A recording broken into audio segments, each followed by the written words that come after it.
بعد اعوذ باللہ من الشیطان الرجیم بسم اللہ الرحمن الرحیم۔ قابل احترام اساتذہ کرام، مہمان گرامی اور عزیز ساتھیوں، السلام علیکم۔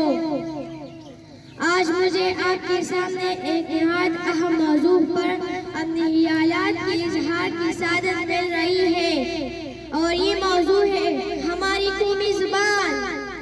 میں اپنی تقریر کا آغاز اس شعر سے کرنا چاہتا ہوں۔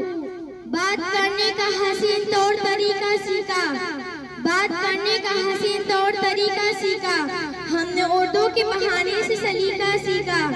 جناب صدر، اردو کی معنی لشکر کی ہے جو مختلف زبانوں سے مل کر بنتی ہے۔ دنیا میں بولی جانے والی چوتھی بڑی زبان اردو ہے۔ برصغیر پاک و ہند کی مختلف قومیت سے تعلق رکھنے والے اور مختلف پرانی تہذیبوں کی زبانوں کے الفاظ اس نے اپنے اندر سمو لیا ہے، اور ہندی کی آماز سے وجود میں آئی۔ انگریزوں کی حکمرانی کی وجہ سے کچھ انگریزی الفاظ بھی شامل ہوئے۔ پوری برصغیر میں سمجھی بولی اور لکھنے والی زبان اردو ہے۔ اردو زبان میں محبت ہے، یہ آسان اور عام فہم ہے، یہ پنجاب، دکن، شمالی ہند میں پلی پھولی۔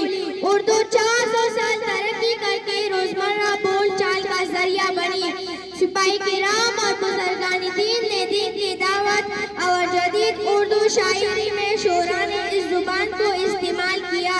اردو زبان ہماری پہچان، ہماری تہذیب و ثقافت کی آئینہ دار ہے، اور ہماری ملک پاکستان کی قومی زبان ہے، اور اس کی ذخیرہ الفاظ بھی بہت زیادہ ہیں، اور ہماری ملک کی چاروں صوبوں میں رابطے کا ذریعہ ہے۔ ہمیں اگر ترقی کرنا ہے تو ہمیں اپنی زبان کو اہمیت دینا ہوگی۔